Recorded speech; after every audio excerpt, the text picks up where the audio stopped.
Kita akan membahas topik yang sangat penting dalam kehidupan rohani kita, kesombongan menurut Alkitab, dan cara kita menahan dari kesombongan. Mari kita telusuri beberapa ayat kunci dalam Alkitab yang memberikan panduan tentang bagaimana mengatasi kesombongan. Kesombongan adalah sikap merasa diri lebih baik atau lebih penting daripada orang lain. Dalam pandangan Alkitab, kesombongan adalah dosa yang serius karena menghalangi kita dari rendah hati dan bergantung pada Tuhan. Bagaimana kita bisa mengenali dan mengatasi kesombongan dalam hidup kita? Mari kita mulai dengan melihat Amsal 3 ayat 7-8. Ayat ini mengingatkan kita untuk tidak menganggap diri kita bijak dan selalu takut akan Tuhan. Mengandalkan kebijaksanaan kita sendiri adalah tanda kesombongan. Begitu juga pada Amsal 25 ayat 27. Ayat ini juga mengajarkan bahwa mencari kemuliaan bagi diri sendiri adalah tindakan yang tidak terhormat dan berbahaya. Dan juga ada di Amsal 27 ayat 2. Ini adalah panggilan untuk rendah hati dan tidak mencari pujian dari diri sendiri, melainkan membiarkan orang lain yang mengakui prestasi kita. Yeremia 9 ayat 23 hingga 24 memberikan panduan lebih lanjut.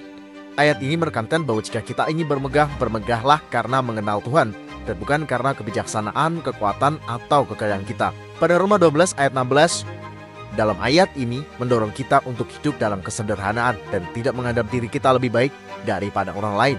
Fakta menariknya bahwa banyak pemimpin besar dalam Alkitab seperti hakim-hakim dan nabi-nabi jatuh karena kesombongan mereka. Salah satu contoh adalah Raja Saul yang kehilangan kerajaannya karena kesombongan dan ketidaktaatannya kepada Tuhan. Ini menunjukkan bahwa kebesaran sejati datang dari ketergantungan pada Tuhan, bukan dari kemampuan atau kekuatan sendiri. Dan berikut merupakan langkah praktis untuk mengatasi kesombongan dalam hidup kita. Yang pertama, mengakui ketergantungan kepada Tuhan.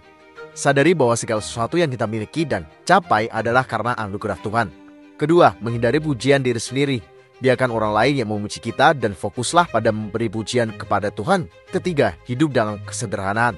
Jangan mencari kemuliaan atau pengakuan dari orang lain, tetapi hiduplah dalam kesederhanaan. Keempat, bersyukur. Ingat untuk selalu bersyukur atas apa yang kita miliki dan sadari bahwa semua itu berasal dari Tuhan. Yang kelima, menghormati orang lain.